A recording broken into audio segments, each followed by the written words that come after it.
Bonjour, je suis Sylvain Bonabel, professeur en mathématiques à l'UNC. Je vais vous parler aujourd'hui des nombres premiers et de la cryptographie.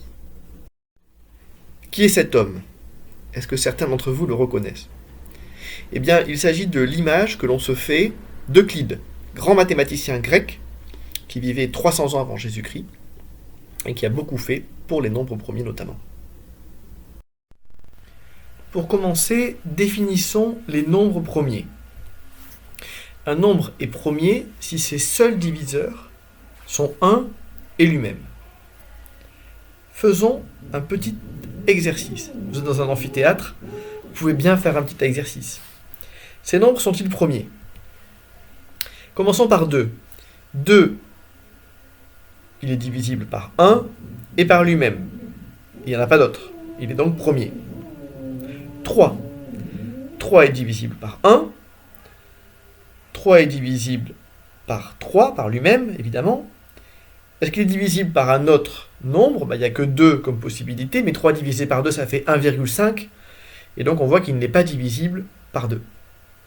Il est donc premier. 4, il est divisible par 2, qui n'est pas 1 et lui-même, et donc il n'est pas premier, parce qu'on peut trouver un autre diviseur que 1 et lui-même. 5, est-il divisible par 1? Oui, naturellement, comme tout le monde. Divisible par 2, eh bien, divisé par 2, ça fait 2,5, c'est un nombre à virgule, donc ce n'est pas divisible par 2. Quand je divise par 3, je trouve 1,66666, nombre à virgule, donc il n'est pas divisible par 3. 5 divisé par 4, ça fait 1,25, il y a une virgule, ce n'est pas divisible par 4.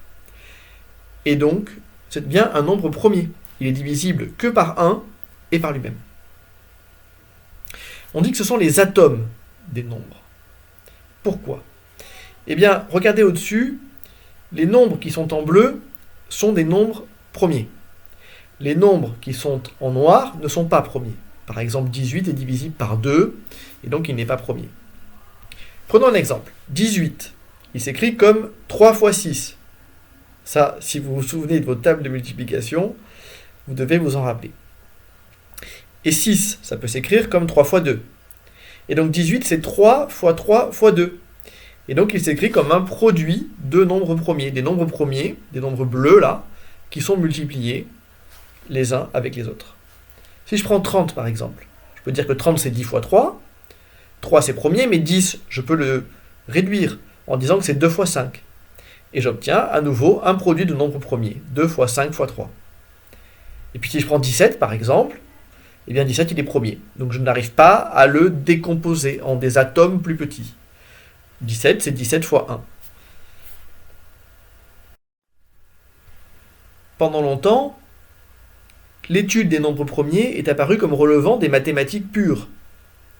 Mais il y a quelques dizaines d'années, on leur a trouvé des applications très intéressantes et jouant un rôle dans la vie de tous les jours. Lorsque vous payez sur Internet avec votre carte bleue, vous transmettez des informations, des chiffres, de façon sécurisée.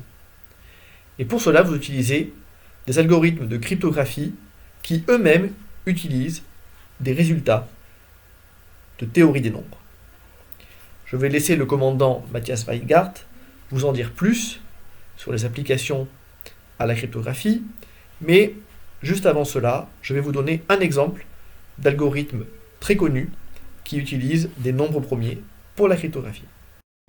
Une méthode très répandue de chiffrement qui date de 1977 est le chiffrement RSA. L'idée, lorsqu'on veut transmettre un message, c'est que l'on veut transmettre un nombre. Par exemple, on peut prendre toutes les lettres de l'alphabet du message, leur associer à un nombre et transmettre la suite de tous ces nombres qui composent le message. La méthode RSA fonctionne ainsi. On prend un très grand nombre qui s'écrit comme le produit de deux très grands nombres premiers, P et Q. Donc ici, ce nombre de gauche qui dépasse les 3500 milliards admet comme décomposition en nombre premier, eh bien, ce produit de P et Q. On communique à la personne qui veut nous envoyer un message sécurisé le très grand nombre, qui peut être connu de tout le monde. On lui demande de faire une transformation de son message M à l'aide de ce très grand nombre, qui est facile à faire avec un ordinateur et que tout le monde peut faire, et de nous envoyer le résultat.